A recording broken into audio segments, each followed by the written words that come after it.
صلی علی محمد السلام علیک یا رسول اللہ۔ ہم نے پرورش میں بھی بچیوں کے ایسے حالات اپنائے ہیں۔ میں بھی بتاؤں گا رسول کریم صلی اللہ تعالی علیہ وسلم نے اپنی بیٹیوں کی پرورش کیسی کی۔ سیدہ فاطمہ الزہرا سلام اللہ علیہا رضی اللہ تعالی عنہا فرماتی ہیں رسول کریم صلی اللہ تعالی علیہ وسلم سے اپنی پوری زندگی میں انہوں نے زیور، کپڑے یا اپنی زندگی گزارنے کی کوئی چیز نہیں طلب کی۔ زندگی میں ایک ہی بار وہ آئی تھی غلام مانگنے کے لیے، تب بھی رسول کریم صلی اللہ علیہ وسلم نے ان کو تسبیح سے نوازا، تسبیح دے کر کے بھیجا، اپنے کام خود کرنا انہیں سکھایا۔ آج ہم اپنی بیٹیوں کی تربیت میں کیا کرتے ہیں؟ جب تک تمہارے گھروں میں بچیاں ہیں تم لاڑ پیار سے خوب پالتے ہو، ٹھیک ہے، اچھی بات ہے، بچیوں کے ساتھ نرم اچھی محبت، ان کے ساتھ شفقت و محبت ضرور ہونی چاہیے، لیکن امور خانہ داری اگر تم نے اسے نہیں سکھایا، میرے عزیزوں، جس گھر میں یہ بیاہ کر کے جاتی ہے اس کے شوہر کا باپ، اس کے شوہر کی ماں جتنے بھی اچھے ہوں، لیکن ساس ساس ہوتی ہے، سسر سسر ہوتا ہے، ماں اور باپ تم ہو، پھر وہاں اس کی تمام چیزوں کو دیکھا جائے گا۔ اگر وہ امور خانہ داری میں برابر نکلی تو وہ لوگوں کی نظر میں محبوب رہے گی، اچھی رہے گی، لیکن اکثر حالات ایسے بگڑے ہیں کہ ہم نے اپنی بچیوں کو لاڈ و پیار سے پالا، کچھ بھی نہیں سکھایا، نہ والدین کے ادب و احترام سکھائے، نہ بڑوں کے ساتھ گفتگو کرنے کے سلیقے ہم نے سکھائے، نہ لوگوں سے مل کر بات کرنے کے انداز ہم نے سکھائے۔ بچیاں کھیلتے کھیلتے ایسی بڑی ہو گئی، کیونکہ باپ کی نظر میں 25 سال کی بیٹی بھی جو ہے وہ بچی ہی ہوتی ہے۔ ارے ہماری ابھی تو چھوٹی بچی ہے، تمہارے لیے بچی ہے لیکن دنیا کے لیے نہیں، بلکہ بچیاں جب تمہاری 5 سال کی ہو جائیں اسی وقت سے تم اس کی تربیت کی فکر کرنے لگ جاؤ، بلکہ اسلام نے اس سے قبل تربیت کا تمہیں سلیقہ دیا ہے۔ سیدہ کائنات فاطمہ الزہرا رضی اللہ تعالیٰ عنہا اس وقت اپنی ماں خدیجۃ الکبریٰ رضی اللہ تعالیٰ عنہا کو کفن پہنا رہی تھی جب ان کی عمر 3 سال کی تھی، 3 سال کی عمر تھی، اس وقت وہ اپنی ماں خدیجۃ الکبریٰ رضی اللہ تعالیٰ عنہا کو کفن پہنا رہی تھی۔ کوئی بچی یہ کام کرے گی؟ حضور پاک صلی اللہ تعالیٰ علیہ وسلم حرم کعبہ میں آئے ہیں نماز کے لیے، سجدہ کر رہے تھے، ایک ظالم وحشی درندے نے اونٹ کی گندی وہ جڑی لا کر حضور کی پیٹھ پر ڈالا۔ اس وقت کوئی نہیں دیکھ رہا تھا، ننھی سی یہ فاطمہ دوڑتی ہوئی آئی جب ان کی عمر 5 سال کی تھی، 4.5-5 سال کے بیچ میں، پوری حضور کی پیٹھ مبارکہ اپنے ہاتھوں سے صاف کیا۔ رسول کریم صلی اللہ تعالی علیہ وسلم کو کوئی بھی چیز نہ لگے، حضرت فاطمہ تو 5 سال کی عمر میں اس کا خیال کرتی تھی۔ عزیزان گرامی، وہ تربیت اس انداز سے ہوئی تھی کہ امور خانہ داری میں وہ پورا کمال رکھتی تھی، اور اس کے بعد حضور صلی اللہ تعالی علیہ وسلم کی یہ بیٹیاں گھروں میں کھانا بنانا خود جانتی تھی۔ حضرت خدیجہ کے انتقال کے بعد گھر پورا چلانے کی ذمہ داریاں حضور کی بیٹیوں کے اوپر تھی۔ حضرت فاطمہ رضی اللہ تعالیٰ عنہ نے تو 5 سال کی عمر سے ہی چولہا سنبھالا تھا، 5 سال کی عمر میں۔ 5 سال میں تو ہماری بچیاں صرف کھیلتی ہیں نا۔ میرے عزیزوں، یقیناً تمہاری محبت اپنی جگہ پر، ان کی تربیت پر توجہ تو ہو۔ آپ اگر ان کو سکھانے میں کچھ سختی کرتے ہو تو یہ بچیاں بعد میں تمہیں یاد کر کے فخر کریں گی کہ ہمارے ماں باپ نے ہمیں زیور اخلاق سے نوازا ہے۔ اگر تم شادی میں انہیں زیور نہیں بھی دیے، اخلاق کی دولت دیا، تو پھر یہ پوری زندگی بھر اس جیسی عورت کوئی کہیں نہیں ملے گی۔ دنیا والے بھی دیکھ کر فخر کریں گے کہ اس کے ماں باپ نے اس کو سونا چاندی اگرچہ نہیں دیا لیکن اخلاق کا زیور دے کر کے بھیجا ہے۔ وہ اخلاق کے زیور پر تم توجہ کرو۔ بچیاں کس سے بات کرنی چاہیے، کس سے نہیں بات کرنی چاہیے، یہ سلیقے باپ سکھائے۔ کہاں ہمارے پاس وقت ہے؟ ہم اپنی بچیوں کو ٹائم کب دیتے ہیں؟ سنڈے ٹو سنڈے، باقی سب تو ہمارے جاب پر چلتے ہیں۔ اس وقت تو ہم کام پر چلے جاتے ہیں جب بچے سو رہے ہوتے ہیں، اور پھر جب واپس آتے ہیں تب بھی بچے کھا کر کے سو چکے ہوتے ہیں۔ اکثر ایسا ہوتا ہے کہ گھروں میں بچوں کے ساتھ اچھی طرح سے مل بیٹھ کر کی تربیت کا کوئی انداز ملتا بھی ہے تو وہ ہفتے میں ایک بار سنڈے آتا ہے، وہ بھی ہم نے دیکھا ہے کہ بچے اصرار کرتے ہیں کہیں پکنک پہ چلو، تو وہ بھی پکنک پہ نظر ہو گیا۔ کہیں گھومنے کے لیے چلے گئے. تو اسی طرح سے تو پوری جوانی آ گئی, تمہیں خبر ہی نہیں ہوتی, احساس ہی نہیں ہوتا کہ ہمارے بچے کب بڑے ہو گئے. تمہارے سامنے پلک جھپکتے یہ کھڑے ہو جاتے ہیں, جوانی کی عمر میں آ جاتے ہیں. اس لیے توجہ کریں. رسول کریم صلی اللہ تعالی علیہ وسلم کے اس گھرانے سے میں آج بات کرتا ہوں. ازواج مطہرات نے بھی صبر کا دامن تھامے رکھا. اخلاق تقوی حضور کے گھر میں ایسا تھا کہ اللہ کے حبیب صلی اللہ تعالی علیہ وسلم اپنی وفات کے وقت ساری ازواج مطہرات کو بلا رہے ہیں. جس دن حضور کی وفات ہوئی, جس دن حضور کا انتقال ہوا, ساری بیویوں کو بلایا. رسول پاک صلی اللہ تعالی علیہ وسلم نے ساری بیویوں سے پوچھا, کیا تم میں سے کسی کے پاس سونا چاندی زیور ہے؟ کسی زوجہ محترمہ نے کہا کہ ہاں یا رسول اللہ میرے پاس ہے. اللہ کے حبیب صلی اللہ علیہ وسلم نے اپنی اسی آخری حالت میں فرمایا, اگر تم چاہو تو یہ صدقہ کر دو, اگر تم یہ چاہو تو صدقہ کر دو. مشورہ دیا. ازواج مطہرات نے پوچھا, یا رسول اللہ صلی اللہ علیہ وسلم کیا آج سے سونا چاندی پہننا عورتوں کے لیے حرام ہو گیا؟ اب ہم زیور نہیں پہن سکتی؟ رسول کریم صلی اللہ علیہ وسلم نے فرمایا, نہیں, حرام نہیں ہے, زیور پہن سکتی ہیں عورتیں, لیکن اے میری بیویوں, میں یہ چاہتا ہوں کہ میں رب کے حضور حاضر ہو رہا ہوں, میں اپنے رب کی بارگاہ میں اب جا رہا ہوں, میرے جانے کا وقت آ گیا.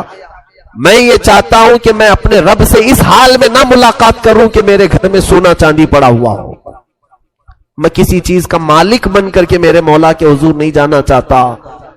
فقر اللہ کو پسند ہے, میں فقیر بن کر اللہ کے حضور حاضر ہونا چاہتا ہوں. رب تبارک تعالیٰ کے حضور صلی اللہ تعالی علیہ وسلم نے اپنے آخری دن بھی ازواج مطہرات کو کس چیز کی تلقین فرمائی؟ یہی مال و دولت کی محبت اپنے دل میں نہ رکھو. میں عورتوں سے آج تھوڑی دیر گفتگو کروں. اگر دیکھیں آپ, عورتیں اگر پیسے تمہارے جیب سے لے کر بچا بھی لیتی ہیں, کس لیے بچاتی ہیں؟ ان کے شوق کھانے پینے کے کم ہوتے ہیں, باہر جا کر کے اڑائیں, وہ چند ہوتی ہوں گی, لیکن اکثر عورتوں کا شوق سونا خریدنا ہے, چاندی خریدنا ہے, اور یہ کوڑی جمع کر کے خرید بھی لیتی ہے. یا تو کسی کا شوہر اس کو فورس کر کے, یا ماں باپ کو فورس کر کے, سونا چاندی جمع کرو, پہنو میری بچیوں, پہنو, زیور تمہارے لیے اللہ نے بنایا ہے, زینت تمہارے لیے ہے, لیکن تمہاری کل زندگی زیور کے لیے نہیں ہے. تمہارا اصلی زیور تو تمہاری حیا ہے, تمہارے اخلاق تمہاری اصلی زیور ہے. یہ جو ہار ہے, یہ جو کانوں کی بالیاں ہیں, یہ چوڑیاں ہیں, یہ اگر ٹوٹ بھی گئی پھر دوبارہ کسی سنار کے پاس جاؤ, بنا لو, یا پیسے مل جائیں تو پھر خرید لو. سونا چاندی آتے جاتے رہتے. ایک بار اگر تمہاری عزت کے زیور پر داغ لگ گیا, کوئی سنار اس کو ٹھیک کر کے نہیں دے گا, پھر کوئی بازار میں وہ حیا کا زیور نہیں ملے گا, جس حیا کے زیور کو آج یہ بازاروں میں بیچتے پھر رہی ہیں. بچیاں ہماری بہت ساری نا سمجھ ہیں, وہ دنیا کے اس بہاؤ میں بہ جاتی ہیں. جب دنیا یہ کہہ رہی ہے دوپٹے نکالو, اپنے بالوں کو لہراؤ, دکھاؤ لوگوں کو تم دکھانے والی چیز ہو, ان ظالموں نے تمہیں ننگا کرنے کی ٹھان لی ہے. آؤ میرے مصطفیٰ کریم صلی اللہ علیہ وسلم کی بارگاہ میں, تمہاری عزت اور تمہاری وقار کو اتنا بڑھایا ہے. اے میرے عزیزو, آج بھی ہم اپنی بچیوں کو, بیویوں کو, بہنوں کو کیا کالا نقاب نہیں پہناتے؟ وہی غلاف ڈالتے ہیں جس طرح کعبے پر کالا غلاف ڈالا گیا. عظمت والی چیزوں پر ہم پردہ ڈال کر رکھتے ہیں, عظمت والی چیزوں پر ہم غلاف ڈال کر کے رکھتے ہیں. ان عورتوں کو ہم نے مقدس سمجھا ہے, اس لیے اوڑھا کر کے رکھتے ہیں. یہ نہیں کہ ہم انہیں باندھ کر کے پابند کر کے رکھ رہے ہیں. تمہاری عزت, کیونکہ آج درندے ایسے ہیں کہ کوے کے سامنے گوشت رکھو اور پھر یہ کہو کوے کو شریف بننا چاہیے, وہ کیسے شریف بنے گا؟ آج یہی کہہ رہے ہیں نا. جب بھی ہم لباس کے بارے میں بات کرتے ہیں, کچھ ٹی وی کے اینکرز آ کر کے چلاتی ہیں کٹ لباس میں, آپ صرف لڑکیوں کو بولو, عورتوں کو بولو, مردوں کو کیوں نہیں کہتے کہ اپنی نگاہیں نیچے رکھیں؟ میرے عزیزو, قرآن تو بہت پہلے ہی فرمایا ہے کہ مردوں کو نگاہیں نیچی رکھیں, ساتھ میں تمہیں بھی کہا ہے کہ تم اپنی ساری چیزیں ڈھانک کر کے رکھو, اس لیے کہ نگاہیں نیچی شریف آدمی رکھے گا, اور شریر آدمی اور بدماش تو اپنی آنکھیں صرف اسی لیے پھیلاتا رہے گا کہ اسے کہاں چھیچڑے ملیں گے. کہاں اس کو غلاظت ملے گی؟ اور تم کووں کو اگر کہہ دو کہ شریف بن کر کے رہو، ہم گوشت اوپر کھلا رکھے ہوئے، کتنے کوے شریف نکلیں گے؟ کسی سے اگر تمہاری برادری ہو، تعلق ہو، تو وہ کوا ہو سکتا ہے گوشت چھوڑ کے چلا جائے، ورنہ تو کوے کے اندر ہرس ہے، لالچ ہے، وہ ٹھوک مارے گا، گوشت اٹھا لے جائے گا۔ آج ہماری بچیوں کے ساتھ جو ریپ کے کیسز بڑھتے جا رہے ہیں، اس کی ایک اہم وجہ یہ بھی ہے ان کا اظہار، ماڈرن کلچر۔ میرے عزیزو، میری یہ بات جو ہے نان مسلم بھی ایکسپٹ کرتے ہیں، بہت سارے ہیں، بہت سارے جو مسلمان نہیں ہیں وہ بھی اس بات کو سراہتے ہیں۔ حقیقت ہمارا جو کلچر ہے، ہمارا جو مشرقی کلچر ہے، یہ اس میں الحمدللہ بہت عافیت ہے۔ اگر تم ماڈرن کلچر کی بات کر کے مغربی تہذیب کو لانا چاہتے ہو، ویسٹرن کلچر، تو اس میں تو یہ ہے کہ ماں کون ہے وہ بھی بچے کو معلوم نہیں، باپ کتنے ہیں وہ بھی معلوم نہیں۔ اس کلچر کو تم پسند کرتے ہو جہاں گدھے اور بیل، کتے اتنا نہیں زنا کرتے ہوں گے جتنا مرد اور عورتیں سڑکوں پر کرتے ہیں۔ کیا وہ کلچر تمہیں پسند ہے؟ جنگل کی طرح اگر جانوروں کی طرح جینا پسند ہے تو پھر معاشرے میں رہنے کا مطلب کیا ہے؟ میرے عزیزو، اسلام کے اقدار کو سمجھو۔ اسلام نے تمہیں عزتوں سے نوازا ہے۔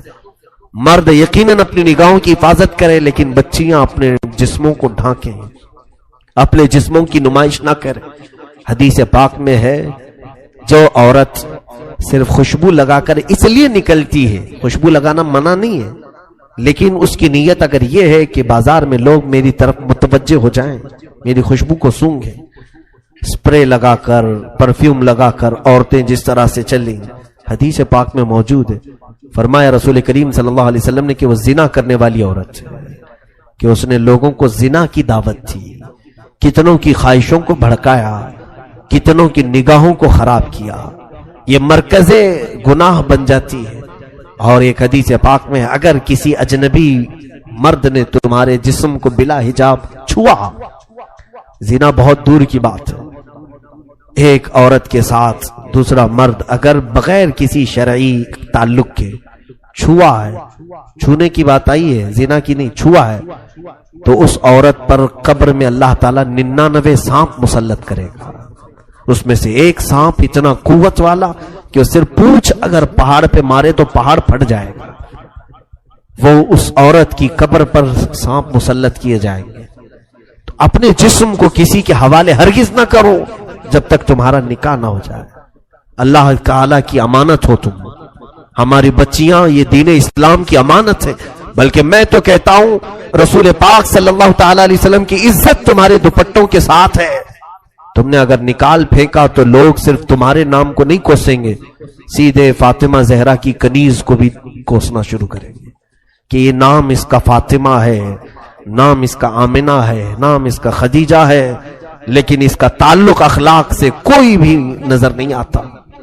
عزیزان گرامی، میں بچیوں سے کہہ رہا تھا سونے اور چاندی کے اکٹھا کرنے میں جو دن اور رات لگا کر پیسے جمع کرتی ہیں، ٹھیک ہے جمع کر لیا، سونا بھی جمع کیا، چاندی بھی جمع کیا، پتہ ہے میں نے دیکھا ہے، اور جب اس کا انتقال ہو جاتا ہے گھر میں پردہ کر لیا گیا، ایک خاتون کا انتقال ہو گیا ہے، سب سے پہلے گھر کی عورتیں، بچیاں ہوں اس کی یا بہنیں ہوں یا اس کے رشتہ دار ہوں، آ کر کے سب سے پہلے وہی سونا نکالتی ہیں اس کے کانوں سے، اس کے گلے سے وہ ہار نکال لیتی ہیں، اس کے ہاتھوں سے وہ چوڑیاں نکال لیتی ہیں، پائل نکال لیے جاتے ہیں۔ تمہاری روح کیا نکلی کہ تمہارے گھر والے تمہارا پورا سونا تم سے سلب کر لیے، جس کے لیے تم کوڑی کوڑی جمع کرتے تھے۔ لیکن مجھے بتاؤ کہ جس بچی نے قرآن پاک کی کوئی سورہ یاد کی اور اس کی روح نکلی، مجال ہے پوری دنیا میں کہ کوئی آ کر کے تمہارے سینے سے وہ چھین کے دکھائے، نکال سکتا ہے کوئی؟ تمہارے سینے میں وہ جو چیز محفوظ تھی وہ قبر میں بھی رہے گی۔ بلکہ حدیث پاک میں یہ ہے کہ جس نے قرآن کے حلال کو حلال سمجھا اور اس کے حرام کو حرام سمجھا اور اس کے پاس سینے میں قرآن کا کوئی حصہ محفوظ رہا تو اس سینے کو قبر کی مٹی بھی نہیں کھائے گی۔ دنیا والے تو چھوڑے، یہاں جس زیور کے لیے آج بچیاں ہماری جان توڑ کوشش کر رہی، میں کہتا ہوں خاطر خواہ زیور اگر تمہیں مل جائے، ایک میانہ روی، بہت زیادہ بھی نہ ہو اور بہت زیادہ بخالت بھی نہ ہو. اگر ہے تمہارے پاس مال تو جتنا تم اپنے سٹیٹس کو دیکھو، اپنے درجات کو دیکھو، اسی اعتبار سے اپنے زیور کو خریدو اور استعمال کرو. میں حرام بھی نہیں کہہ رہا ہوں. عورتیں ضرور اپنی بالیاں پہنے، چوڑیاں پہنے، ہار پہنے. ہم تو عورتوں کو زینت کے لیے یہ تمام چیزیں دلا بھی سکتے ہیں، لیکن درمیانی راستہ اختیار کریں. اس میں اتنا بھی زیادہ نہ ہو کہ کوئی غریب بچی دیکھ کر کے للچانے لگ جائے، کاش میرے پاس مال ہوتا میں بھی ایک بڑا ہار لے لیتی. ایسا بھی نہ ہو کہ کئی بچیاں ہمارے نکاح میں چلی جاتی ہیں، ان کے پاس ایک چھوٹی سی بالی بھی نہیں ہوتی کان کی.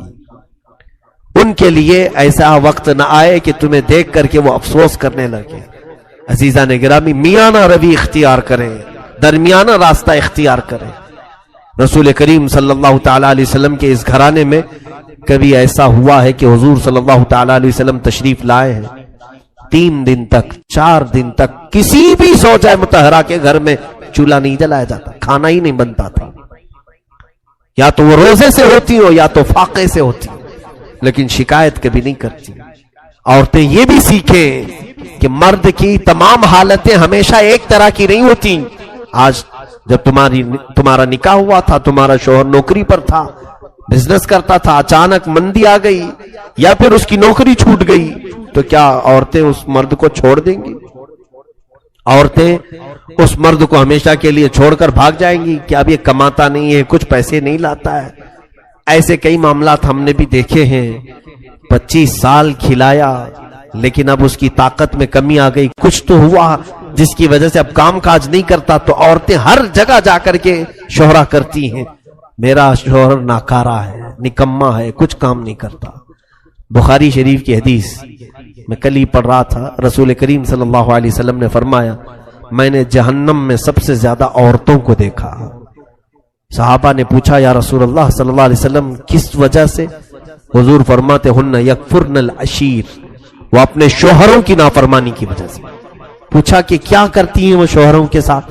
حضور صلی اللہ تعالی علیہ وسلم فرماتے ہیں کہ اذا احسنت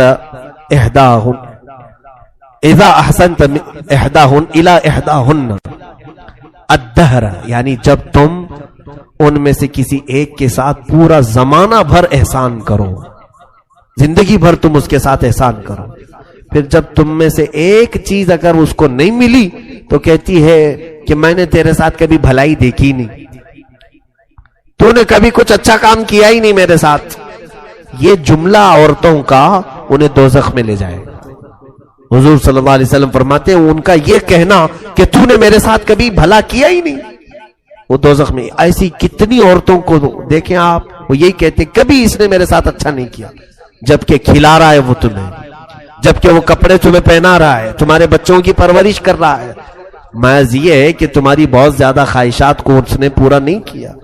ایسے کئی واقعات ہمارے سامنے ہیں کہ غلط خواہشات عورتوں کی مردوں کو غلط راستے پر لے آتی ہیں.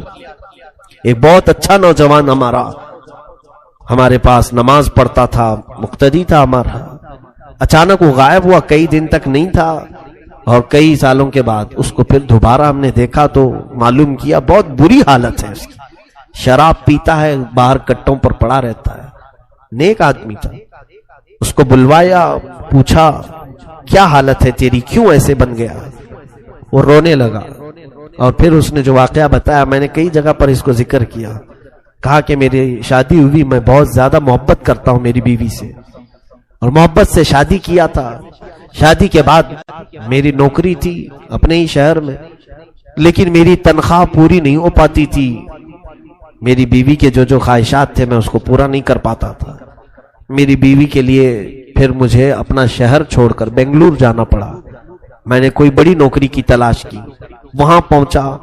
وہاں پہنچ کر کے جب میں کمانے لگا، تھوڑی زیادہ پیسے ملے اور بھیجتا تھا، لیکن گھر میں مہینہ ہونے سے پہلے ہی وہ سارے پیسے خرچ ہو جاتے ہیں. پھر اخراجات کے لیے میری بیوی مجھے پتہ نہیں کیسے کیسے تانے مارتی. تو پھر ایسا ہوا کہ میں قرض لینا شروع کیا، قرض میں بھی ڈوبا. ٹینشن اتنا بڑھ گیا، گھر پیسے بھیجنے کا اور ادھر قرض خواہوں کا. اس اسنا میں سگریٹ پینے لگا. لوگوں نے کہا کہ سگریٹ پیئیں گے تو تھوڑا سا ٹینشن کم ہوتا ہے. پیتے پیتے یہاں تک عادت لگ گئی کہ نوکری جس میں جاتا تھا وہاں کی نوکری بھی چھوٹ گئی، تو غم کی وجہ سے دوست ملے ایسے کہ انہوں نے شراب کی لت لگا دی، اور شراب پی کر کے رات بھر پتہ ہی نہیں چلتا تھا کہ کون سی نوکری کون سی بیوی، سب ختم۔ اور اس کے بعد حالت ایسی ہو گئی کہ شراب پی پی کر کے اس کے پھیپھڑے خراب ہو گئے، اس کے گردے سڑنے کو آ گئے، اتنی کثرت سے اس نے پی۔ عمر اس کی 35 سال کی عمر میں اتنے ساری چیزیں کر لیا۔ خیر اس کے بعد اس کی حالت صحیح ہوئی تھوڑی سی، لیکن اس خاتون کے متعلق میں نے نصیحتاً اس کے گھر بھی بھیجا کہ آپ ہمارے اسلام سے تعلق رکھنے والی میری بہن، ایک مرد کے بگاڑنے میں یا اس کے بگڑنے میں تمہاری خواہشات کا بڑا رول ہے۔ کاش اگر تم اس کو یہ کہتی کہ شراب اور سگریٹ کو ہاتھ مت لگانا، چاہے مجھے آدھی ہی روٹی کیوں نہ بھیجو، اگر یہ کہتی تو شاید تیرا شوہر آج اس طرح سے گردوں کی بیماری میں نہیں ہوتا۔ آج اس کی بیماری پر کوئی دیکھنے والا نہیں ہے، اور واویلا کرتی پھرتی ہے کہ مجھے مسکین بنا ڈالا، کم عمر میں مجھے ایسی نوبت پر لے آیا۔ یہ ساری وجہیں عورتیں کبھی کبھار بن جاتی ہیں۔ میں خواتین سے ضرور کہوں گا کہ اپنے شوہروں سے طلب کریں، تم محبت کے ساتھ ساری چیزیں طلب کرو، لیکن اتنا پریشر نہ ڈالو کہ وہ حرام کاموں کی طرف چلا جائے، اتنا پریشر نہ ڈالو کہ وہ تمہارا شوہر حلال کو چھوڑ کر کے پھر ڈاکہ زنی کرنے لگ جائے، چوری کرنے لگ جائے۔ ظاہر سی بات ہے، جس شوہر کی آمدنی 1000 روپے ہو، تم 5000 کا میک اپ سیٹ مانگو گی تو چوری کر کے لائے گا نا، یا تو پھر کسی کو ٹوپی پہنائے گا، دھوکہ دے گا، یا تو پھر قرضہ لے کر کے آئے گا، شریف آدمی بھی ہو۔ یہ خواہشات اتنی زیادہ نہ ہو، بلکہ اسلامی لمٹ اور شریعت کے دائرے میں رہ کر کے ایک معاشرتی زندگی بہترین انداز میں گزار سکتے ہیں۔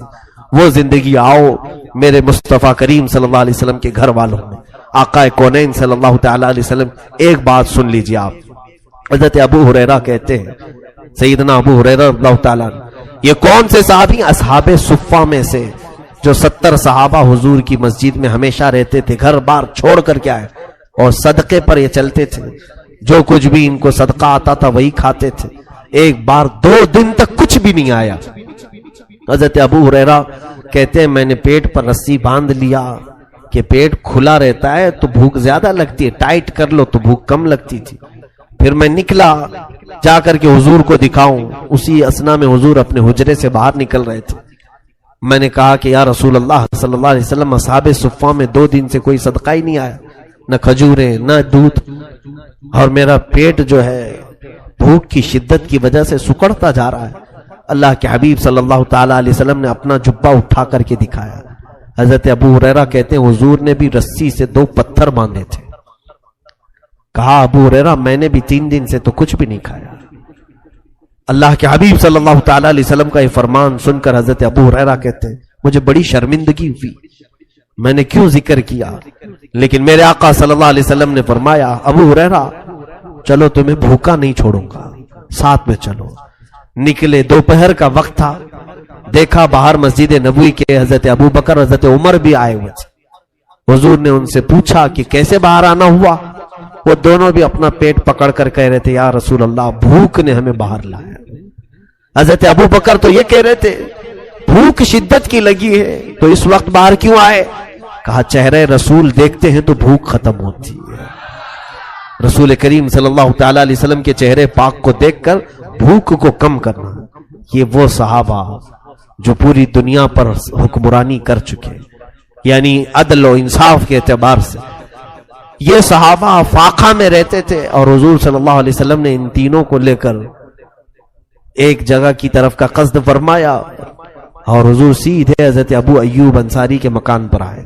یہ میزبان رسول ہیں، جس وقت میرے آقا مدینے میں اترے تھے تب بھی پہلے ان کے ہی گھر پہ اترے۔ حضور صلی اللہ تعالی علیہ وسلم ان کے گھر پر سیدھے اندر آئے، کہا ابو ایوب ہیں؟ ان کی بیوی نے کہا باہر گئے ہیں کام پر۔ کہا گھر میں کچھ کھانا ہے؟ ان کی بیوی کہنے لگی ابھی تو کچھ بنا نہیں۔ اسی اسنا میں انہوں نے بلوایا اپنے شوہر کو، حضرت ابو ایوب بھاگتے ہوئے آئے، کہا دوپہر کے وقت رسول خدا صلی اللہ علیہ وسلم کا میرے گھر پر آنا، اور انہوں نے اپنی بیوی سے کہا 6 مہینے کی بکری کا ایک بچہ ہے، جلدی ذبح کرو اور اسے کھلا دیتے ہیں۔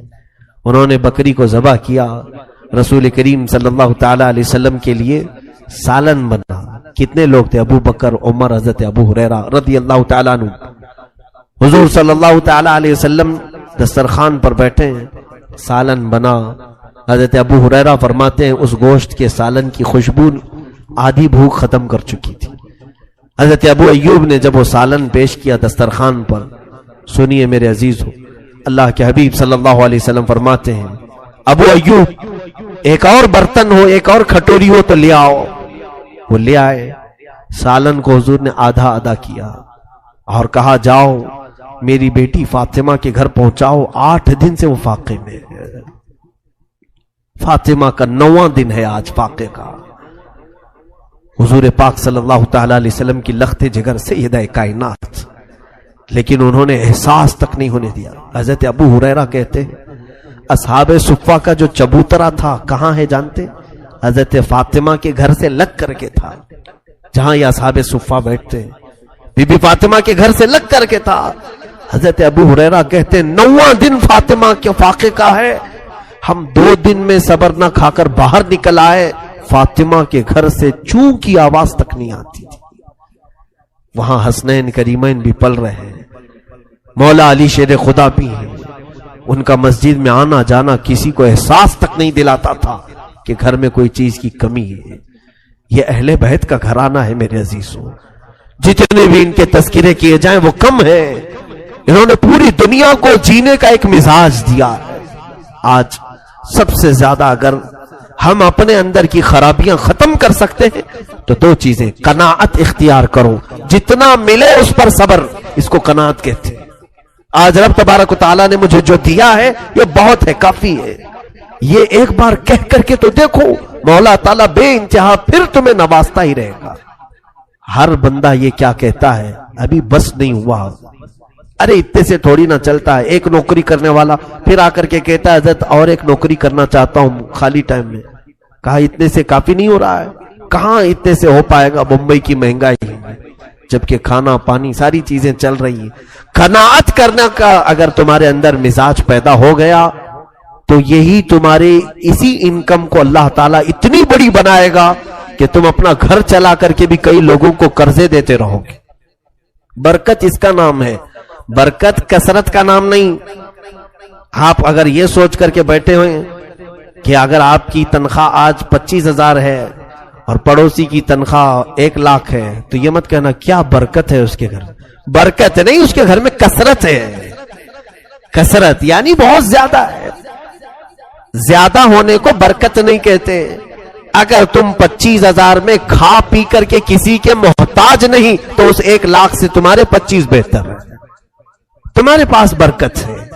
تو یہ چیز اللہ کی بارگاہ میں طلب کرو کہ مولا جتنا تو عطا کرے اس پر مجھے صبر عطا کر۔ یا عورتیں بھی، مرد بھی، بچے بھی۔ بچوں کی تربیت میں ایک خاص عنصر یہ جو ہمارا ہوتا ہے، یہ ضروری نہیں کہ تمہارے بچے جو بھی طلب کریں فوراً اس کو حاضر کر دو۔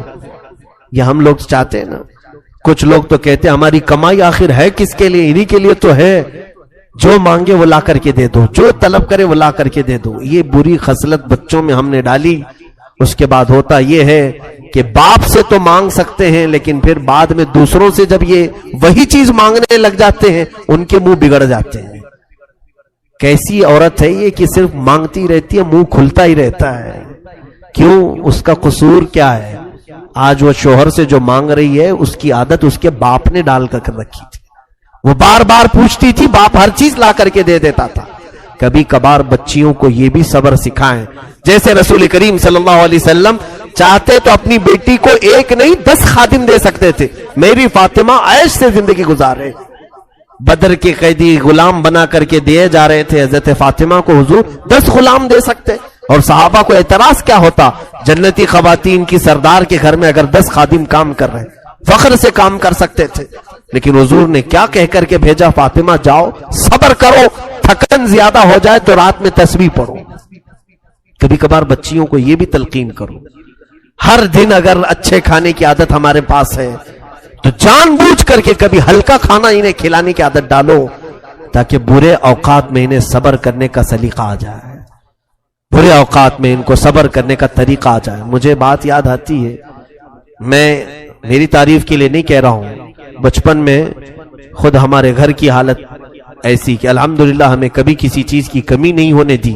میرے والد محترم بڑے عالم دین تھے، لیکن کئی اوقات ایسے ہوتے کہ ہماری والدہ کو یا بہنوں کو کچن میں جانے سے روک دیتے کہ آج کھانا نہیں بنے گا، کوئی کھانا نہیں بنائیں گے، باقی سارے لوگ کیا کھائیں گے؟ سارے لوگوں کو چوڑا ہوتا ہے اس میں کیلا پیس کر کے وہی کھلا دیتے، سخت ترین ہوتا، چبانے کے لیے کتنا ٹائم لگ جاتا۔ یہ آج ہمیں احساس ہوتا ہے کہ کبھی کبھار یہ سخت چیزیں بھی ان کے حلق سے اتارو تاکہ زندگی گزارنے کے ان کو سلیقے آ جائیں گے، کیونکہ وقت زندگی میں ہمیشہ ایک طرح نہیں ہوتا۔ کبھی تم سب لٹ گئے، اگر کہیں تمہارے اوپر اچانک غریبی آ گئی تو یہ جو چٹخارے لگے ہوئے زبان کے پھر کیا کرو گے؟ روز اچھے کھانے کے جو مزے لگے ہوئے ہیں، اچانک اگر تمہارے پاس مال نہیں ہوگا تو پھر شیطان تمہارے اندر یہ کوشش کرنے کی یہ عادت ڈالنے کی کوشش کرے گا کہ چلو فلاں جگہ چوری کر لو تو تمہاری زبان کو سکون مل جائے گا۔ پھر آدمی اپنی لذتوں کے لیے یا تو کسی کو دھوکہ دیتا ہے یا چوری کرتا ہے، حتیٰ کہ کئی ایسے لوگ آج دنیا میں ہیں جو اپنے جسم بیچنے کا کاروبار بھی صرف اس لیے کر رہے ہیں کہ ان کی خواہشات بڑی ہیں، ان کی خواہشات زیادہ ہیں۔ اسی لیے قرآن پاک میں اللہ نے فرمایا ارأیت من اتخذ الہہ ہوا، اے محبوب آپ نے نہیں دیکھا ان لوگوں کو جنہوں نے اپنی خواہشات کو ہی اپنا خدا بنا لیا ہے؟ بہت سارے لوگ ہیں ایسے جنہوں نے اپنی خواہشات کو خدا بنا لیا ہے۔ میری خواہش اگر آج رات فلاں جگہ جانے کی ہے تو میں جا کر کے رہوں گا، کوئی مجھے نہیں روک سکتا۔ خدا کے لیے جو کام جس طرح بندہ کرتا ہے ویسے کچھ لوگ اپنی خواہشات کے لیے کرتے ہیں، اپنی خواہشات کے لیے سب کو چھوڑتے ہیں۔ ماں باپ چلاتے رہے رات بھر، نہیں میری خواہش ہے آج جانا ہے تو جانا ہے۔ یہ کئی لوگوں کی جو خواہشات ہیں انہوں نے اپنی خواہشات کو خدا بنا لیا ہے۔ اور اللہ تعالیٰ کیا فرماتا ہے؟ رب تعالیٰ اپنے حبیب صلی اللہ تعالیٰ علیہ وسلم کو فرماتا ہے کہ اے نبی آپ ایسے لوگوں کی حمایت کریں گے؟ ہرگز نہ کرنا ایسے لوگوں کی حمایت، ایسے لوگوں کی حمایت نہ کریں۔ حضور کو اللہ تعالیٰ منع فرما رہا ہے جو صرف خواہش کے پیچھے لگے رہتے ہیں، صرف خواہش کے پیچھے۔ قربان کرو میرے عزیزوں، کچھ چیزوں میں صبر کرنا سیکھو۔ سیدہ کائنات فاطمہ الزہرا رضی اللہ تعالیٰ عنہا حضور صلی اللہ تعالیٰ علیہ وسلم کی وہ لخت جگر ہیں کہ یہودی عورتوں نے ایک بار پلان بنایا، فاطمہ کے جسم پر جو کپڑے ہوتے ہیں وہ پیوند لگے ہوتے ہیں، کپڑوں پہ بھی پیوند لگا رہتا تھا، رسول خدا کی بیٹی ہے۔ یہودیوں نے، عورتوں نے ایک دعوت رکھی اور اس میں حضرت فاطمہ کو بلایا کھانے کے لیے، نہیں وہ کوئی ایسا ہی کہ اس میں سارے شہر کی اچھی خاصی عورتیں تھیں۔ حضرت فاطمہ سے کہا کہ تم آؤ اپنے اسلام کی دعوت دو، تو اس غرض سے حضرت فاطمہ کو بلائے، لیکن ان کی نیت کیا تھی کہ حضرت فاطمہ کے لباس پر سارے لوگ ہنسیں۔ رسول خدا کی بیٹی کیسا لباس پہن کے آئی، اس کے پاس پہننے کو لباس تک نہیں ہے۔ حضرت فاطمہ نے منظور کر لیا، میں آؤں گی جہاں اسلام کی بات ہوگی، رسول کریم صلی اللہ تعالی علیہ وسلم کے دین کی بات ہوگی۔ رات کو جب نکلنے لگی، اللہ اکبر، روایت میں ہے کہ حضرت فاطمہ الزہرا رضی اللہ تعالیٰ عنہا کے گھر جنتی لباس آیا، جبرائیل امین کے ذریعے سے حضرت فاطمہ کو حضور نے پیش کیا۔ حضرت فاطمہ وہ جوڑا پہن کر کے آئی ہیں، اللہ اکبر۔ عورتیں بتاتی ہیں کہ وہ اندھیرے کمرے میں آئے تو پورا روشنی ہو چکی تھی، ویسا لباس ہم نے نہ کبھی سنا تھا نہ دیکھا تھا۔ پوچھا فاطمہ سے کہ فاطمہ ہم تو آج کسی فنکشن یا دعوت کے لیے نہیں بلائے تھے، ہم تو صرف تمہارے لباس کا مذاق اڑانے کے لیے آج دعوت دیے تھے، یہ لباس تمہارے جسم پر آیا کیسے؟ حضرت فاطمہ نے کہا او خواتین، جب کوئی اللہ والوں کا مذاق اڑانا چاہے اللہ تعالیٰ ان کے منہ پر ایسے رد کے لیے لباس اتارتا ہے کہ پھر دنیا میں ان کا کوئی جواب نہیں ہوتا۔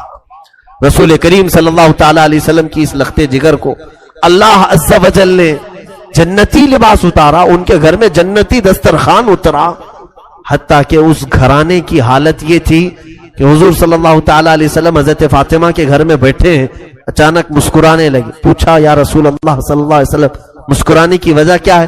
فرمایا جبرائیل وحی لے کر کے آئے ہیں، دروازے پر کھڑے ہیں، اندر نہیں آ رہے ہیں، پوچھ رہے ہیں کہ یا رسول اللہ یہ اہل بیت کا گھرانہ ہے، اگر اجازت ہو تو اندر آؤ۔ بے اجازت ان کے گھر میں جبرائیل آتے نہیں، قدر والے جانتے ہیں عز و شان اہل بیت۔ رسول کریم صلی اللہ علیہ وسلم کے گھر والوں کی یہ عزت ہے کہ وہاں جبرائیل بغیر اجازت کے داخل نہیں ہوتے تھے۔ اس فاطمہ الزہرا رضی اللہ تعالی عنہا کی سادگی پر لاکھوں سلام۔ لیکن جانتے ہیں آپ سیدہ کائنات فاطمہ الزہرا کی بات آج میں تھوڑی سی آگے بڑھا کر کے رخصت ہونا چاہوں گا۔ عورتوں کو بھی فکر کیا ہونی چاہیے، بچیاں اپنے باپ، اپنے شوہر اور اپنے بھائیوں کی بھی اگر آج فکر کر لیں، بہت ساری چیزوں سے یہ آزاد ہو جائیں گی، بہت ساری چیزوں سے آزاد ہو جائیں۔ ہو کیا رہا ہے کہ بچیوں کو ایسا لگتا ہے ہماری زندگی میں کل کام ہمارا مقصد کھانا بنانا، صبح دوپہر شام میں بچے ہوئے کپڑے دھلنا، ہانڈیاں مانجنا، اس میں سے بھی کوئی وقت بچ جائے تو سیریل دیکھنا، اس کے علاوہ ہمارا مقصد ہی نہیں ہے۔ میرے عزیزوں، سیدہ کائنات فاطمہ الزہرا کا ایک مقصد دیکھیں آپ۔ جانتے ہیں آپ رسول کریم صلی اللہ علیہ وسلم کی اس دختر نیک اختر جن کی ہمیشہ تمنا کیا رہتی تھی، فرماتی ہیں حضور صلی اللہ تعالی علیہ وسلم نے جب حضرت علی سے ان کا نکاح طے کیا تو مہر مقرر کرنے کے لیے حضور نے خود ان سے مشورہ کیا، حضرت فاطمہ سے۔ حضرت فاطمہ رضی اللہ تعالی عنہا اپنی وفات کے وقت، آخری دن ہے ان کی زندگی کا، جلدی جلدی کپڑے دھو رہی ہیں، گھر کا سارا سامان سلیقے سے لگا رہی، حسنین کریمین کو نہلا رہی۔ حضور کی وفات کے صرف 6 مہینے کے بعد آپ کا انتقال ہوا۔ ان 6 مہینوں میں حضرت فاطمہ کو کسی نے ہنستے ہوئے نہیں دیکھا تھا۔ 6 مہینے کے بعد حضرت فاطمہ الزہرا رضی اللہ تعالیٰ عنہ حسنین کریمین کو سارے کام کروا کر کے دے رہی۔ حضرت علی جلدی اندر داخل ہوئے، پوچھا کہ فاطمہ آج یہ اتنی تیزی سے کام کیوں ہو رہے ہیں؟ کہا میرے شوہر نامدار رفیق حیات، میں چاہتی ہوں کہ حسنین کریمین کو آخری بار اپنے ہاتھوں سے نہلاؤں دھلاؤں، مجھے معلوم نہیں کہ میرے بعد انہیں اب کون پہنائے گا، مجھے لگتا ہے کہ میری زندگی کی آخری ساعتیں آ گئی۔ تو حضرت علی نے غمناک لہجے میں دیکھا تو حضرت فاطمہ اندر گئی، ایک طاق میں سے ایک چٹھی لے آئی، کہا کہ یہ چٹھی کھولنا مت، میرا انتقال ہو جائے تو میری قبر میں ہی میرے سرانے پر رکھ دینا، دفن کر دینا اس کو۔ مولا علی شیر خدا رضی اللہ تعالیٰ عنہ اپنی اس رفیق حیات سے ہمیشہ راضی رہے، ہمیشہ راضی رہے۔ حضرت فاطمہ سے کہتے فاطمہ کیا یہ راز مجھے بھی نہیں بتاؤ، اس چٹھی میں کیا ہے، کیا لکھا ہوا ہے؟ سیدہ فاطمہ زہرا رضی اللہ تعالیٰ عنہ فرماتی اے میرے سرتاج علی مرتضیٰ، جب آپ سے میرے نکاح کی بات ہو رہی تھی رسول پاک صلی اللہ علیہ وسلم گھر تشریف لائے، کہا فاطمہ علی کے بارے میں تمہارا کیا خیال ہے؟ علی اخلاق میں بہت بلند ہے، علی تہجد گزار ہے، تقوی شعار ہے، کیا میں تمہارا نکاح علی کے ساتھ کروں؟ اور مہر میں علی کو میں نے 400 مسقال چاندی کی بات کی ہے، کیا تم اس بات سے راضی ہو؟ باپ اپنی بیٹیوں سے پوچھے نکاح کے متعلق، یہ بھی سنت مصطفیٰ ہے۔ حضور صلی اللہ تعالی علیہ وسلم نے جب یہ ذکر کیا، سیدہ کائنات فاطمہ الزہرا نے عرض کیا آقا علی سے نکاح تو منظور ہے لیکن مہر یہ منظور نہیں ہے، مہر یہ کم ہے، 400 مسقال اس زمانے کے بہت ہو جاتے ہیں۔ رسول پاک صلی اللہ تعالی علیہ وسلم نے فرمایا اے فاطمہ تم مہر میں کیا چاہتی ہو بتاؤ، میں علی سے مطالبہ کروں۔ حضرت فاطمہ پوچھتی یا رسول اللہ صلی اللہ علیہ وسلم کیا یہ میرا نکاح اللہ کی مرضی سے ہو رہا ہے؟ حضور صلی اللہ علیہ وسلم نے فرمایا ہاں فاطمہ، میں نے خواب میں دیکھا ہے اللہ رب العزت کا حکم ہے کہ میں اپنی بیٹی کا نکاح فاطمہ کا نکاح علی کے ساتھ کروں۔ تب حضرت فاطمہ کہتی ہیں تب تو پھر مہر زیادہ ہو، اللہ رب العزت اس نکاح کا معاملہ فرما رہا ہے تو اے رسول پاک صلی اللہ علیہ وسلم 400 مسقال چاندی نہیں۔ پھر پوچھا کیا مہر چاہیے؟ حضرت فاطمہ کہتی یا رسول اللہ صلی اللہ علیہ وسلم رب تعالیٰ سے آپ گزارش فرمائیں کہ علی کا نکاح فاطمہ سے اس مہر پر ہو کہ رسول پاک کی امت کی بخشش لکھ دی جائے۔ آپ کی امت کی مغفرت لکھی جائے. حضور پاک صلی اللہ علیہ وسلم آپ دیدہ ہو گئے، آپ دیدہ ہو گئے. رب تعالیٰ کے حضور سجدے میں گر گئے. اے رب ذوالجلال، فاطمہ میری امت کی بخشش کا سوال کر رہی ہے، مہر میں اسے یہ چاہیے. روایات یہ بتاتی ہیں کہ اللہ رب العزت کی طرف سے حکم ہوا کہ اپنا سر اٹھائیں. آپ کی آدھی امت کی بخشش فاطمہ کا مہر ٹھہرا.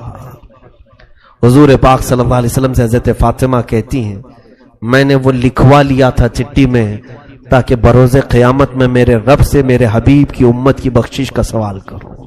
اے علی، اس چٹھی میں اس کے علاوہ اور کچھ بھی نہیں ہے. یہ فاطمۃ الزہرا رضی اللہ تعالیٰ عنہا کی سوچ ہے. اے میرے عزیزو، ہم کون ہیں جو میرے آقا کی امت کی خبر رکھتے ہوں؟ ہم میں سے کس کو یہ طلب ہے کہ رسول پاک کی امت گڑھے میں گرنے سے بچ جائے؟ یہاں تو گڑھے کھودے جا رہے ہیں، جتنے گرے تو اچھے ہیں. ہم میں سے کون یہ چیز کی خواہش رکھتا ہے؟ خود میرے آقا صلی اللہ علیہ وسلم فرماتے من لم یہتم بامرنا فلیس منا. جس نے اس حال میں صبح کی کہ میری امت کی بھلائی کا نہیں سوچا، وہ میری امت میں سے نہیں ہے. آج کیا یہ دردناک حالات ہمیں بیدار نہیں کرتے؟ کوئی ہم میں سے یہ دعا نہیں کرتا کہ اے اللہ اب امت کا بھلا کر دے. ہمارے نوجوان نسل جس راہ پر جا رہی ہے، ہم آنکھیں دیکھ دیکھ کر کے تاڑ تاڑ کر کے بھی اس کے متعلق نہ دعا کرتے ہیں نہ اس کے اصلاح کی کوشش کرتے ہیں. وہ حضرت فاطمہ تھی جو گھبرا جاتی تھی، کیونکہ انہیں معلوم تھا کہ حضور کو اگر کوئی ایک درد ستاتا ہے تو وہ امت کی فکر کا درد ہے، امت کا غم ہے، امت کی بخشش کا درد. جب مدینہ طیبہ میں واقعہ ہوا کہ صحابہ نے کہا اچانک حضور پاک نظر نہیں آ رہے ہیں، صحابہ بے قرار ہو کر ڈھونڈنے لگے کیا کہیں کہاں. ایک صحابی نے پا لیا حضور مدینے کے نواح میں دور کسی ایک جنگل کے پاس سجدے میں ہیں. اور حضرت ابو بکر وہاں ڈھونڈتے ہوئے پہنچے. ایک بکریاں چرانے والا گزر رہا تھا، پوچھا کیا میرے آقا کو تو نے دیکھا ہے؟ رسول پاک صلی اللہ تعالی علیہ وسلم ہمیں کئی لمحے ہو گئے نظر نہیں آ رہے. اس چرواہے نے کہا میں نہیں جانتا تمہارا نبی کون ہے، تمہارا آقا کون ہے. ہاں البتہ اس پہاڑ کے پیچھے کوئی ایک آدمی اتنا رو رہا ہے کہ اس کے رونے کی آواز سے میری بکریوں نے کھانا چھوڑ دیا ہے، چارہ چھوڑ دیا ہے. حضرت ابو بکر نے کہا یقیناً اس طرح کا رونا تو میرے آقا کا ہی ہوگا. حضرت ابو بکر نے پوچھا اس چرواہے سے اے بندے تو بکریاں چرا رہا ہے، رونے والے کو دیکھا وہ کیا کہہ کر کے رو رہا ہے؟ کہا پتہ نہیں، امت امت کہتا ہے اور روتا جاتا ہے. حضرت ابو بکر بے اختیار روتے ہوئے قریب آئے. سید الانبیاء صلی اللہ تعالی علیہ وسلم کے آنسوؤں سے زمین تر تھی. کہہ رہے تھے میرے آقا رب ذوالجلال کے حضور، اے مولا میری امت کو میرے حوالے کر دے، میری امت کو میرے حوالے کر دے. میری امت بڑی بھولی ہے، وہ مجھے نہیں پہچانتی. سچ فرمایا آقا آپ نے، آپ کی امت آپ کو کہاں پہچان رہی ہے؟ آج ہم نے دوسروں کو پہچان لیا، اپنے نبی کونین صلی اللہ تعالی علیہ وسلم کو پہچاننے سے دور بھاگتے ہیں. بتانے کے لیے اگر کوئی کوشش بھی کرے تو ہمارے اخلاق ایسے ہیں، ہم حضور کو سننا نہیں چاہ رہے ہیں. دیکھو آج ہمارے گھروں میں جا کر بچوں کو اٹھا کر کے پوچھو، ہر فلمی ہیرو کا بایو ڈاٹا اسے یاد ہوگا، کون کہاں رہتا ہے، کون کیسی ایکٹنگ کرتا ہے، کس کے کتنے فلم ہیں، سارے اسے یاد ہیں. اسے اگر میرے آقا کی ذات کے بارے میں پوچھو تو کچھ بھی نہیں جانتا، کچھ نہیں جانتا. صحابہ کے بعد دیگرے وہاں آئے، سبوں نے درخواست کی کہ آقا سر مبارک کو اٹھائیں. سجدہ اتنا طویل ہو گیا تو جسم پر تکلیف ہو جائے گی. حضور پاک صلی اللہ تعالی علیہ وسلم اسی طرح سجدے میں ہے. تو اس کے بعد صحابہ نے کہا کہ حضور کسی کی بھی بات پر سر نہیں اٹھاتے. مشورہ یہی طے پایا کہ حضرت فاطمہ کو بلایا جائے. اگر حضرت فاطمہ کہیں گی تو حضور ضرور سر اٹھائیں گے. سبوں نے جا کر کے سیدہ کے گھر یہ درخواست کی کہ اللہ کے حبیب تمہارے بابا سر جو سجدے میں رکھے اٹھاتے نہیں، بے اختیار روتے جا رہے ہیں. سیدہ حجاب کے ساتھ آئیں، پردے کے ساتھ آئیں. سارے لوگ ہٹ گئے. رسول پاک صلی اللہ علیہ وسلم کے کندھے پر ہاتھ رکھتی ہیں، کہتی ہیں بابا آپ کی فاطمہ آئی ہے، آپ سر اٹھائیں. رسول کریم صلی اللہ علیہ وسلم اسی حالت میں سر رکھے ہوئے تھے. ہم گنہگاروں کی تسبیح. آج ہم سجدے میں جاتے ہیں تو اپنی مطلب کی مانگنے کے لیے جاتے ہیں. ہم تو سجدوں میں یہی کہتے ہیں نا مولا مجھے یہ دے دے, مجھے یہ دے دے. وہ رسول پاک ہم جیسے نکموں کو مانگ رہے تھے, مولا بعد میں آنے والی امت میرے حوالے کر. قربان جاؤ اس نبی کے سجدوں پر کہ ہم کو حضور نے سجدوں میں مانگا ہے. سیدہ فاطمہ کی بار بار اصرار پر حضور نے سر نہیں اٹھایا. سیدہ کائنات نے صرف اتنا کہا یا رسول اللہ صلی اللہ علیہ وسلم, فاطمہ آپ سے وعدہ کرتی ہے آج کے بعد سے مولا تعالیٰ جتنی بھی مجھے حیات دے گا, جب تک کی زندگی دے گا, قسم ہے رب ذوالجلال کی, فاطمہ کوئی رات نہیں سوئے گی, صرف آپ کی امت کی بخشش کی دعا کرے گی. صرف میں آپ کی امت کی بخشش کی دعا کروں گی. حضور پاک نے جب ان سے یہ سنا تو اپنا سر اٹھایا. فاطمہ کو دیکھا کہ میری امت کی بخشش کا درد یہ بھی رکھتی ہے. میرے عزیزو, ایک بیٹی کی ذمہ داری یہ بھی ہوتی ہے کہ وہ اپنے باپ کی فکروں میں ساتھ دے. باپ جس طرح کی فکر میں ہے اسی فکر میں وہ لگے. رسول کریم صلی اللہ تعالی علیہ وسلم کی اس لخت جگر نے امت کا بوجھ اپنے اوپر اٹھایا. اور پھر روایات یہ بتاتی ہیں رات کے بعد وہ خود سجدے میں جاتی تھیں تو ادھر بلال حبشی کی اذان ہو جاتی تھی فجر کی, تب تک وہ سجدے میں رہتی تھی. ایسی محویت کا عالم ہوتا تھا کہ وہ کہتی تھی سر اٹھا کر کے کہ راتیں بہت چھوٹی ہیں, میرا پورا سجدہ نہیں ہو پاتا. اس سیدہ کائنات فاطمہ الزہرا, لاکھوں سلام ہو, لاکھوں کروڑوں درود ہو ان کی تربت انور پر. زندگی گزارنے کے ہزار سلیقے ہمارے گھروں کو دیے ہیں. اور یاد رکھو, آج میری بہنوں اور بچیوں سے ضرور کہوں گا, جتنا کربلا تم سنو گی سب فاطمہ کی گود سے نکلے ہوئے شہزادوں کا ہی کربلا ہے. پوری دنیا کو اگر کسی نے حسن دیا ہے تو زہرا نے دیا. پوری دنیا کو امامت کا بادشاہ حسین اگر دیا ہے تو فاطمہ نے دیا ہے. پیر سے اپنے جھولا جھولاتی تھی, ہاتھ سے روٹیاں بناتی تھی, ہاتھ سے روٹیاں بناتے پیر سے جھولا جھولاتی. اس جھولا جھولانے کے وقت بھی کئی آیتیں ہیں پڑھتی رہتی تھی. طٰہٰ ما انزلنا علیک القرآن لتشقیٰ, کبھی یاسین والقرآن الحکیم. یہ قرآن کی صورتیں تلاوت ہو رہی ہیں, حسنین کریمین کو جھولے جھلائے جا رہے ہیں. یہاں تو ہم گانے فلاں چیزیں گا کر کے بچوں کو سلانے کی عادت ڈالتے ہیں. حسنین کریمین نے تو اپنی ماں سے قرآن کی لوریاں سنی ہیں. رسول کریم صلی اللہ تعالی علیہ وسلم کا یہ گھرانہ جو پورے دین اسلام کو بچانے کا ضامن ہے. دیکھیں آپ, حضور جب نجران کے عیسائیوں کے ساتھ مقابلے کے لیے بھی چلے تھے تو انہی گھر والوں کو لے کر چلے تھے. میں کل اہل بیت کے ذکر میں عرض کروں گا, سیدہ ظاہرہ طیبہ طاہرہ جان احمد کی راحت پہ لاکھوں سلام. یہ دنیا سے گئی بھی ہے تو اس شان سے گئی ہے. حضرت علی سے وصیت کیا تھا کہ اے علی, میری موت ہو جائے تو زیادہ شہرا مت کرنا. میں نے اپنے پردے کی بڑی پابندی کی ہے, رات کے وقت جنازہ نکالو تاکہ جنازے پر بھی کسی غیر مرد کی نظر نہ پڑے. کل ملا کر روایات صحیحہ یہ بتاتی ہیں کہ آپ کے جنازے میں اور آپ کے قبر کے دفن میں 8 لوگ تھے, وہ صرف خاندان والے تھے. حضرت علی, حسن حسین رضی اللہ تعالیٰ, حضرت عباس رضی اللہ تعالیٰ اور دیگر کچھ صاحب جو اہل بیت میں سے تھے. یہی لوگ رہے. سیدہ فاطمہ الزہرا رضی اللہ تعالیٰ عنہا کو رات کے وقت دفن کیا گیا. اب آخری حدیث سن لو میرے آقا صلی اللہ علیہ وسلم. قربان جاؤ میری بچیوں, آج اگر تم یہ کوشش کر لو کہ کل میں فاطمہ زہرا کی چادر کے سائے تلے قیامت میں اٹھائی جاؤں, اتنی بھی اگر تمہاری خواہش ہو تو مبارک ہو تمہیں. حدیث سن لو مجھ سے. میرے آقا صلی اللہ علیہ وسلم نے فرمایا, قیامت کا منظر ہوگا, اہل محشر اپنے حساب کتاب میں مصروف ہوں گے, سب کا حساب کتاب چل رہا ہوگا. تپتی ہوئی گرمی, وہ تانبے پیتل کی زمین, لوگوں میں نفسا نفسی کا عالم. اچانک ایک منادی, ایک فرشتہ اعلان کرے گا, یا اہل محشر غضوا ابصارکم فإن فاطمہ بنت محمد تمر الی الجنہ. اے محشر کے میدان میں کھڑے ہونے والے لوگوں, سب اپنی نگاہیں نیچی کر لو, اس لیے کہ محمد عربی صلی اللہ علیہ وسلم کی بیٹی فاطمہ جنت کی طرف جا رہی ہے. 70,000 عورتوں کے جھرمٹ میں حضرت فاطمہ جنت میں جا رہی ہوں گی. قیامت کے دن بھی حکم ہوگا کہ نگاہیں نیچی کرو، نگاہیں نیچی کرو، شان والی فاطمہ جا رہی ہے، رسول پاک کی گھر والی جا رہی ہے۔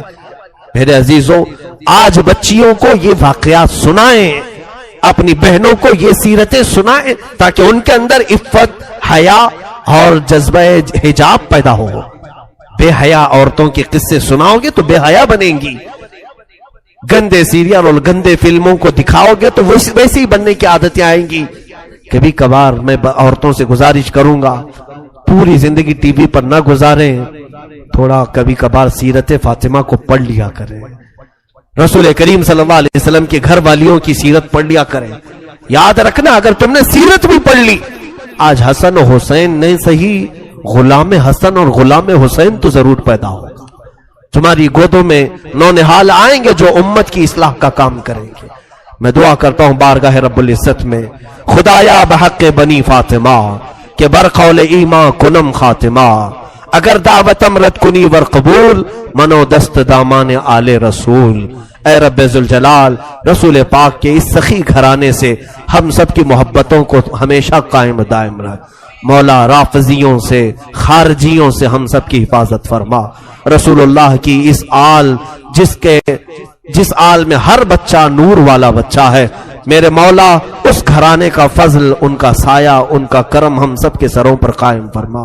رسول اللہ کے گھر والوں کی برکتیں ہم سب کو نواز دے، ہماری بیویوں کو، بچیوں کو، ماؤں کو، بہنوں کو عفت، حجاب، حیا عطا فرما دے۔ اے کریم خدا ارحم الراحمین، جتنے اس محفل میں حاضر ہیں اور جو دور سے سن رہے ہیں، بچیاں، عورتیں، گھروں کی خواتین، سب کو مولا چادر زہرہ عطا فرما دے۔ قیامت کے دن مولا ہمارے گھر والیوں کو سب کو اس فاطمہ زہرا کی جھرمٹ میں جگہ عطا فرما دے، جس جھرمٹ میں فاطمہ زہرا رضی اللہ تعالیٰ عنہا جنت کی طرف جا رہی ہو، اسی جھرمٹ میں مولا ہماری ماؤں، بہنوں اور بچیوں کا حشر فرما دے۔ اے کریم خدا، آج پوری دنیا کو پھر سے فاطمہ کی ضرورت ہے، جو ایسی گود سے حسن حسین پیدا کرے، جو کربلا کے واقعات کے بعد پھر سے اسلام کو زندہ کرے۔ مولا ہم سب کو ایسی خواتین عطا فرما، ایسے اصلاح کرنے والے بچے عطا فرما، ہمارے معاشرے کو نظر بد سے محفوظ فرما۔ کریم خدا، ہماری مجلسوں کو اپنی بارگاہ میں قبول فرما، اور ہماری اس مجلس کو ہماری نجات کا ذریعہ بنا دے۔ قیامت کے دن اسی مجلس کو ہماری بخشش کا ذریعہ بنا دے۔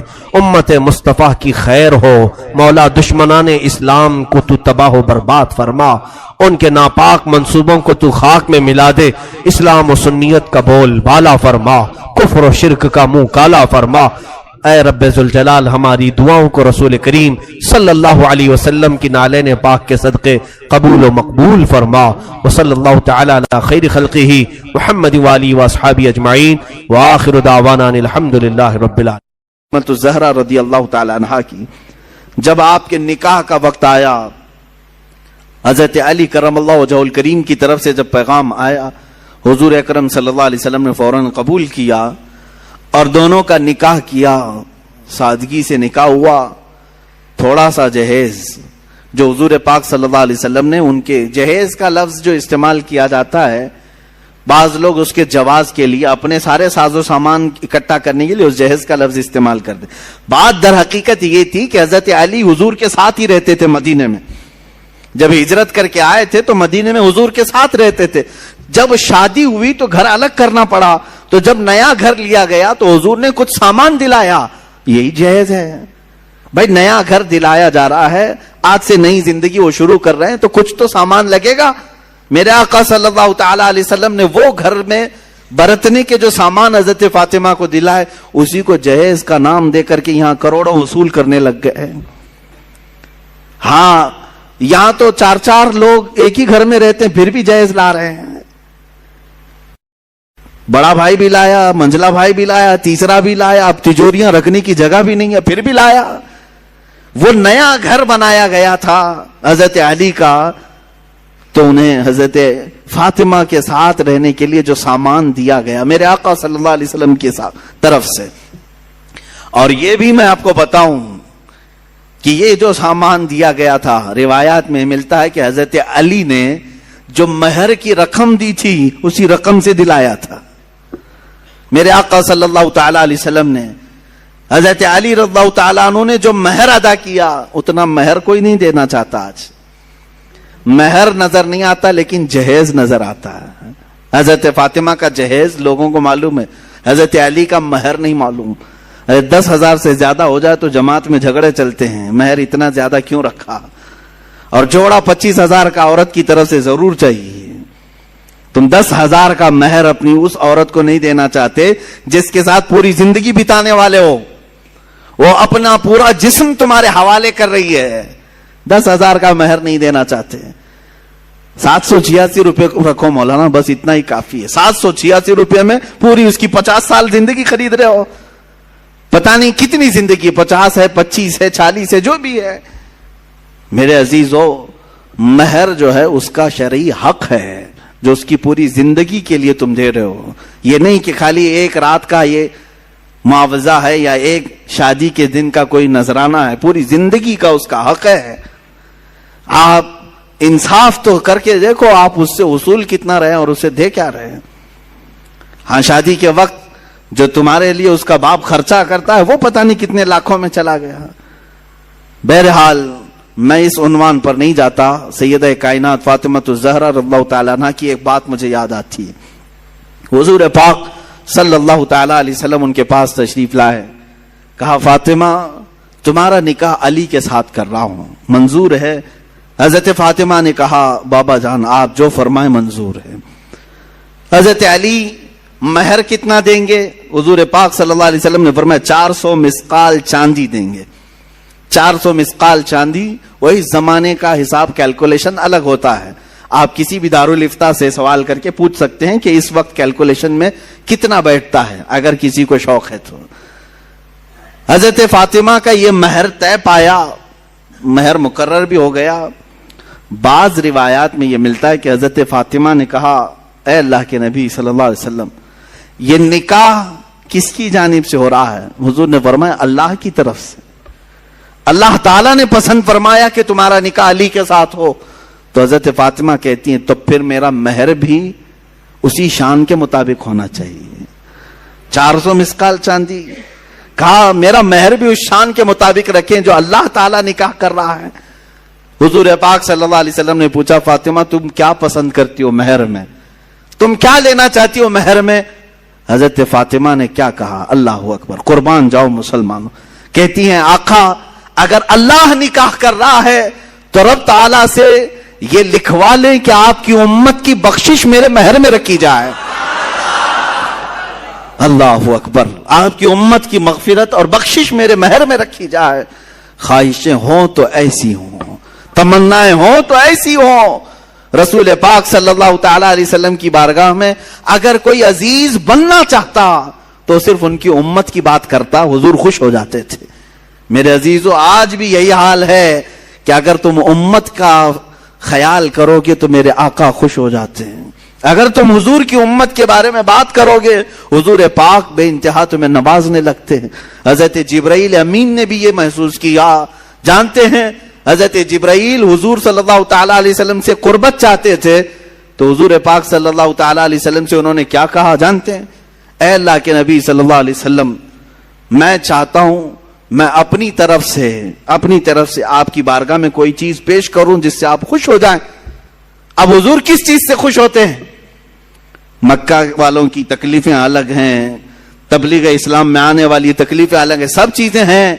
لیکن حضرت جبرائیل نے یہ سب نہیں کہا کہ ان دشمنوں کو میں اپنے پر سے ہلاک کر دوں گا یا تبلیغ اسلام میں چلنے والوں کے لیے راہ ہموار کر دوں گا, بلکہ جبرائیل امین نے یہ پیش کیا کہ آقا قیامت کے دن جب آپ کی امت پل صراط سے گزر رہی ہوگی میں اپنے پر بچھا دوں گا.